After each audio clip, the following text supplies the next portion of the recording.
आइए good Friday के शुभ अवसर पर संदेश में जाने से पहले हम प्रार्थना करके छोटा सा कोरस गाकर अभी संदेश में जाएंगे। प्रभु आप सबको आशीष करें। आइए प्रार्थना करें। स्वर्ग का परमेश्वर आपको धन्यवाद देते हैं आज के दिन के लिए प्रभु जी। पिता परमेश्वर ये अवसर दिया ताकि प्रभु जी हम आपकी गुणगान कर सके, आपकी महिमा कर सके प्रभु। तो पिता परमेश्वर इस वचन में, इस संदेश में जाने से पहले प्रभु आप हर एक के दिल को तैयार करें प्रभु। यहाँ पर ये वीडियो प्रभु जी पेश किया जाता है, जितने लोग इसको देखते हैं प्रभु जी सबके जीवन में तेरा कार्य होने पर दया करे। और प्रभु जिस कलाम इस आत्मा के द्वारा लिखा गया है प्रभु उस आत्मा के द्वारा आप अगुवाई करें। अपना शरीर प्राणात्मा जीवन प्रभु जी हम आपके पवित्र लहू में समर्पित करते हैं। हमें आशीष करें, अगुवाई करें। यीशु मसीह के पवित्र नाम से मांगते हैं, आमीन। क्रूस पर है कौन लोहा, क्रूस पर है कौन लोहा।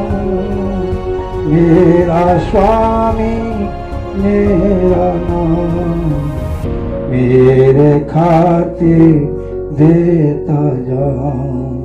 मेरा स्वामी मेरा नाम, मेरे खातिर देता जाऊं। इस महान प्यार को मैंने ठुकरा दिया। इस महान प्यार को मैंने ठुकरा दिया। इस महान पाप को हे प्रभु कर क्षमा।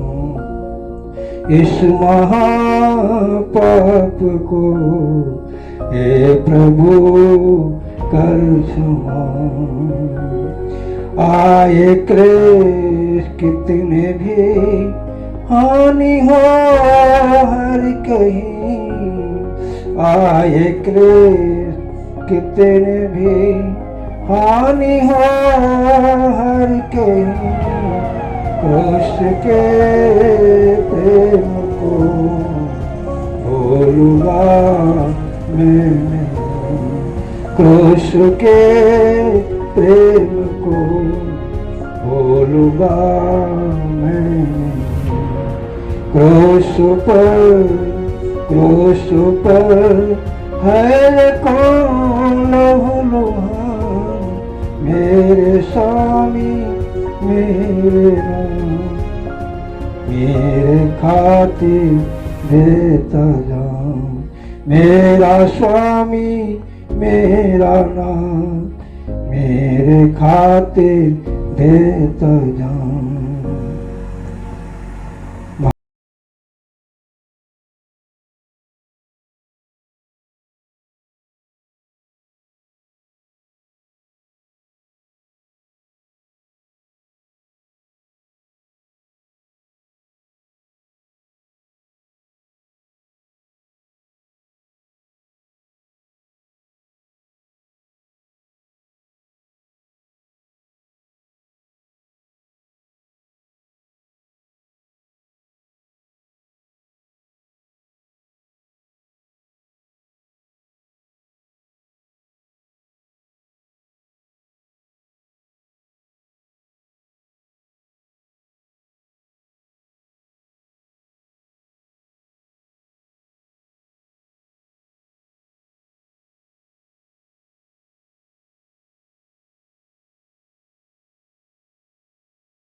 सात वचन को बोला है, तुरंत उसको इस बात के लिए वायदा देते हैं, मैं तुमसे सच कहता हूं आज ही तू मेरे साथ स्वर्गलोक में होगा। उस समय यीशु मसीह ने उस डाकू को, जो अपने आप को पश्चाताप किया कि मैं गुनाहगार हूं, मैं गुनाह के चलते इस पर लटकाया गया हूं, वो डाकू सो भी बोल रहा है हम तो अपनी अपराध का सही सजा पा रहे हैं, लेकिन इसने तो कुछ नहीं किया, फिर भी ये हमारे तरह सजा पा रहा है। और उसने इस बात को पश्चाताप किया कि मैं गुनाहगार हूं, और प्रभु से माफी मांगा, और प्रभु ने क्षमा कर दिया और वादा कर दिया, मैं तुमसे सच कहता हूं आज ही तुम मेरे साथ स्वर्गलोक में होगा। दूसरे वचन हम जो पढ़ते हैं, तीसरा वचन जो प्रभु ने बोला और यूहन्ना का उसका 19 का 26 और 27 में इस प्रकार से लिखा हुआ है, जब यीशु ने अपनी माता और उस चेले को जिससे प्रेम रखता था पास खड़े देखा तो अपनी माता से कहा, हे नारी, देख यह तेरा पुत्र है। तब उसने उस चेले से कहा, यह तेरी माता है, और उसी समय वह चेला उसे अपने घर ले गया। यहाँ पर यीशु मसीह जब क्रूस को पे चढ़ाए गए तो उनकी माता मरियम जब उस क्रूस के पास में खड़ी है और चेला भी खड़े हैं, यीशु ने चेला से बोला, देखो ये तेरी माता है, और अपनी माँ मरियम से बोला, ये तेरा पुत्र है। मैं तुम्हें अनाथ नहीं छोड़ता हूँ। यहाँ इस बात को मरियम दुखित थी, मेरा बेटा मुझे छोड़कर जा रहा है, लेकिन उसने बताया, जो मेरे नाम पर विश्वास करता है वो भी तुम्हारा बेटा है। और चेला जो है अपनी माँ की तरह उसको अपने घर ले गया। यहाँ प्रभु ने इस बात को दिखाया, मैं तुम्हें अनाथ नहीं छोड़ता हूँ, मैं तुम्हें अनाथ नहीं छोड़ता हूँ, मैं तुम्हारा नाथ हूँ और तुम्हारी उपाय करने वाला परमेश्वर हूँ। और जब हम मत्ती उसका 27 के 46 में पढ़ते हैं तो उसमें लिखा है, हे परमेश्वर तू मुझे क्यों छोड़ दिया। यहां पर हम देखते हैं यशायाह की किताब 53 अध्याय में लिखा हुआ है, पिता को यह भाया कि उसने हमारी पापों का दंड अपने पुत्र के ऊपर लाद दिया, जिसके वजह से पाप इतनी भारी है, जिसके वजह से उस पाप को उसने महसूस किया। जब उनके ऊपर सारे दुनिया के मानव जाति के पाप के ऊपर उनको ऊपर रखा गया, उस समय उन्हें असहनीय पीड़ा सहनी पड़ी। और उस समय कहते हैं, हे पिता, हे परमेश्वर, हे परमेश्वर, हे परमेश्वर, तूने मुझे क्यों छोड़ दिया। उन्होंने इसको महसूस किया, पाप कितना गहरा है, पाप कितना भयानक है, पाप का दंड कितना यह है।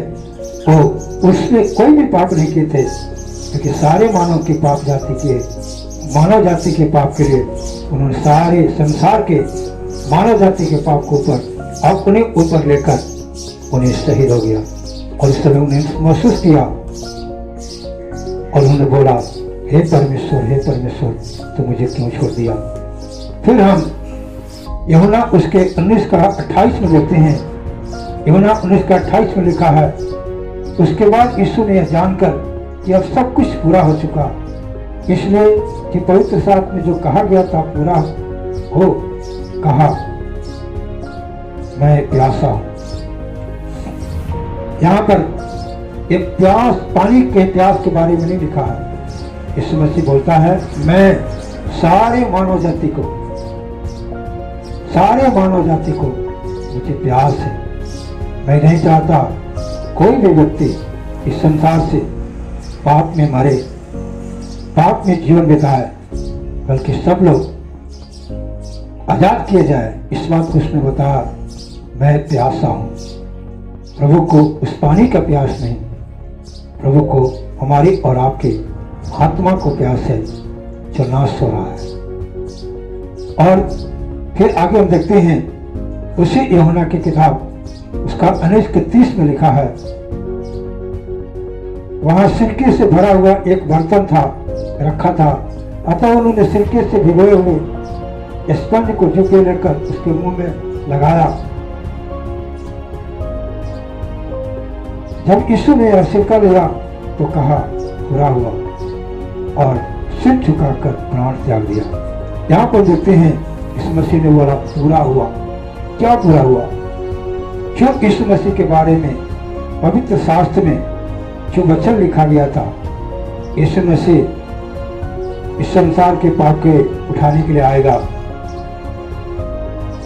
पाप को उठाएगा, दुख सहेगा, परमेश्वर के द्वारा दिए हुए सारी व्यवस्था को पूरा करेगा और वो मारा जाएगा, गाड़ा जाएगा और तीसरा दिन मृतकों में से जी उठा जाएगा और वो जिंदा स्वर्ग पर चला जाएगा। ये सारी बातें जो भविष्यवाणी के रूप में पहले से यीशु मसीह को जन्म से लेकर मौत तक के बारे में जो कुछ लिखा गया था, उसने उस उद्धार के काम को, जो मानव जाति को उद्धार की जरूरत थी, उस उद्धार को काम को जिसके लिए आया था, उसको पूरा किया। इसलिए वचन बताता है हमें उद्धार के काम को पूरा करने के लिए और कुछ करने की जरूरत नहीं है, बल्कि यह विश्वास करना है यीशु मसीह हमारे पापों के लिए आए, मारे गए, गाड़े गए और तीसरे दिन मृतकों में से जी उठे। जब इस विश्वास करते हैं, यीशु मसीह को स्वभाव अपने जीवन में अपनाते हैं, यीशु मसीह के मार्ग का अनुकरण करते हैं, तो हमें उद्धार का जो कार्य उसने पूरा किया, हमें उद्धार मिल जाता है। और अंत में 7वें वचन को देखते हैं जो लूका उसके 23 के 46 में लिखा है, हे पिता मैं अपनी आत्मा तेरे हाथ में सौंपता हूं। और ये कहकर उसने अपने आत्मा को त्याग दिया। इस प्रकार हम देखते हैं इस मसीह ने क्रूस के ऊपर जो इस दुनिया में वो आए जिस काम के लिए, उद्धार देने के लिए, उस उद्धार को काम तक मरते दम तक उसको पूरा कर दिए। उसको कोई भी कसर या अधूरा नहीं छोड़े। इस मसीह मुक्ति के सारे कार्य को पूरा कर दिए। और वचन बताता है दोपहर से लेकर के मरकुस उसका, जब हम 15 का 33 को पढ़ते हैं तो उसमें लिखा है दोपहर होने पर सारे देश में अंधियारा छा गया और तीसरे पहर तक छाया रहा। फिर यीशु मसीह को उसके ऊपर चढ़ाए गए 9 बजे सुबह में, 9 बजे से लेकर 12 बजे तक के बाद 12 बजे दोपहर से लेकर 3 बजे तक 3 घंटा पूरा पृथ्वी के ऊपर अंधेरा था, बिल्कुल रात हो गया था। और जब यीशु मसीह ने अपनी प्राण त्याग दिया तो वहां मत्ती रचित सुसमाचार उसका 27 से 51 तक 54 पद तक जब हम पढ़ते हैं तो उसमें लिखा है 6 प्रकार की घटनाएं वहां पर होती है। पहली बात है जब यीशु मसीह अपने प्राण को त्याग दिए तो मंदिर का पर्दा ऊपर से नीचे तक 2 टुकड़ा फटकर हो गया। दूसरी घटना हम देखते हैं धरती डोल गई। और तीसरी घटना देखते हैं चट्टानें सड़क गई यानी फट गया। और चौथी घटना हम देखते हैं कब्रें खुल गई। और 5वीं घटना देखते हैं पवित्र लोगों की जो सोए होते वो सब का सौ जी उठा। और 6वीं घटना को देखते हैं, इसमें लिखा है और उसके जी उठने के बाद कब्रों में से निकलकर पवित्र नगर को गए और बहुतों को दिखाई दिए। इस प्रकार से परमेश्वर के वचन में जैसे लिखा है तब यीशु मसीह ने क्रूस के ऊपर अपने प्राण को चढ़ाया, वह 6 प्रकार की घटनाएं हुआ।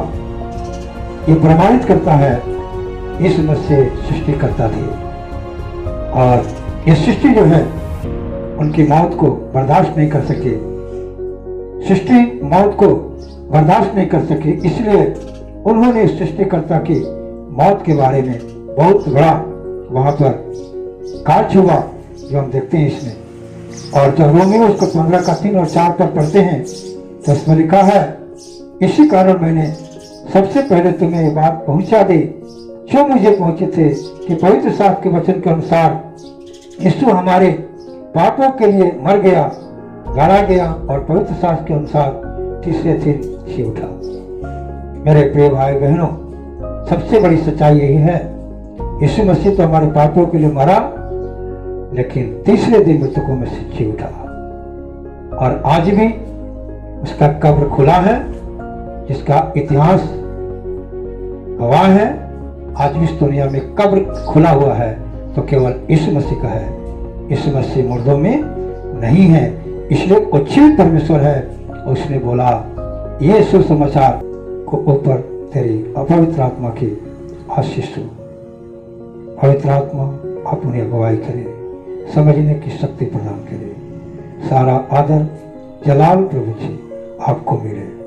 यीशु मसीह के नाम से प्रार्थना मांगते हैं, आमीन।